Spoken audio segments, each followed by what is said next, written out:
Hello and welcome to another episode of Short and Sweet TV. We'll be looking at Photoshop in this episode and we'll be looking at three key filters.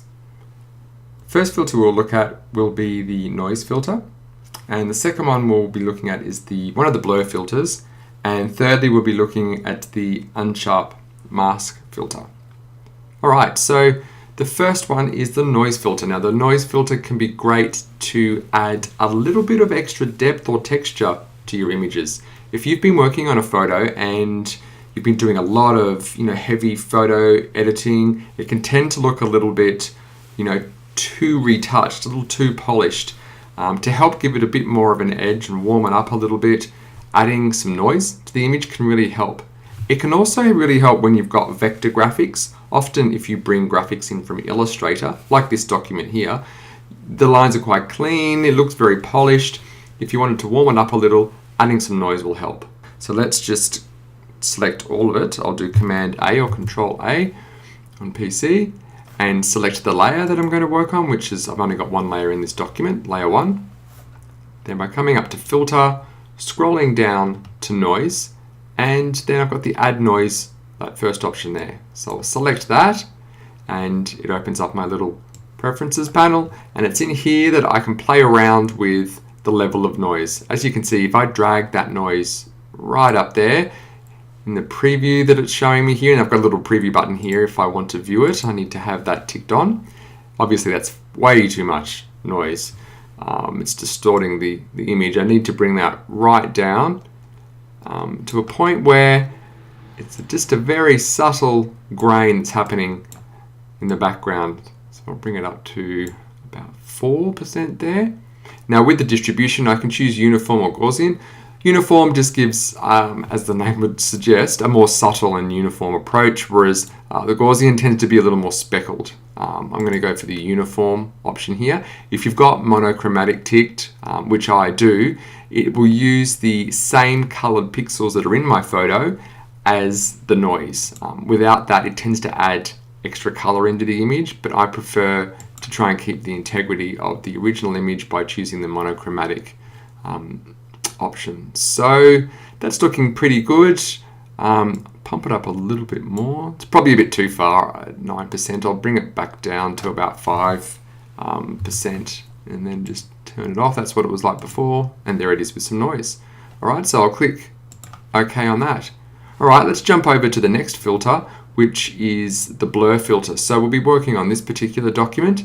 Now I've got some texts over the top of my image here, but I'd really like to blur the image out a little bit more so that I can read the text and the image just becomes more of an abstract background. So to do that, once again, I'm going to come across and select the layer that I'd like to apply that filter to from the layers panel. So it's the road layer, this bottom one here. And I'll select all of the pixels on that layer. So I'll do my Command A or Control A to select all of them. And we come up to Filter once again, and then scroll down to the blur options. And we've got a whole bunch of blur filters here, heaps to choose from. The one I'm going to choose is the Gaussian Blur. So I'll select that. And as soon as that opens up, it applies the blur, and I can play around here with the radius. So the higher the radius, the stronger that blur. As you can see there, it's becoming really abstract. I'm actually going to take it down and probably sit it maybe at about 10 pixels. Yeah, that looks okay. You can still make out what the image is, but it's not 100% clear, which means it makes it easier to read that text that's sitting in front.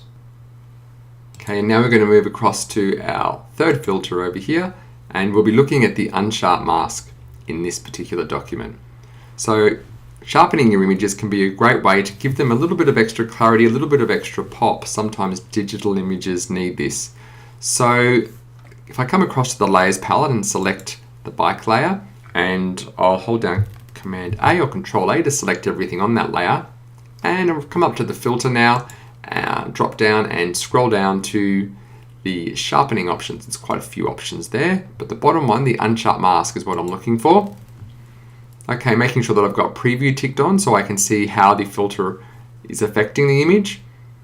And if I look at radius, the radius setting, if you see if I start to drag that up a little bit too high, see how that blows everything out?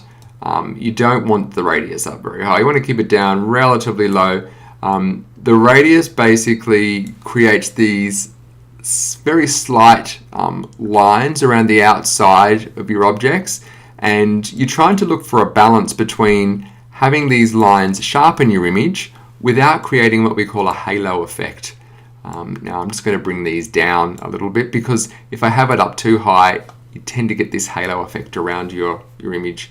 Now the helmet there is probably a good place to look, because you've got lots of fine lines going on there. And if I turn the preview off, that's where it was, and on, so you can see how it's just giving a little bit of extra clarity to some of the line work here. The threshold can help to soften the effect a little bit as well. If you're getting too many halos happening around the edges, adding a slight threshold basically tells Photoshop or how many pixels to run the effect through, or run the filter through, and how many to leave as they were. So if I drag the threshold up very high, it basically renders the filter useless. So you want to keep the threshold down quite low, and it's just a case of playing around with the setting, judging on screen until you're happy with the clarity of your image.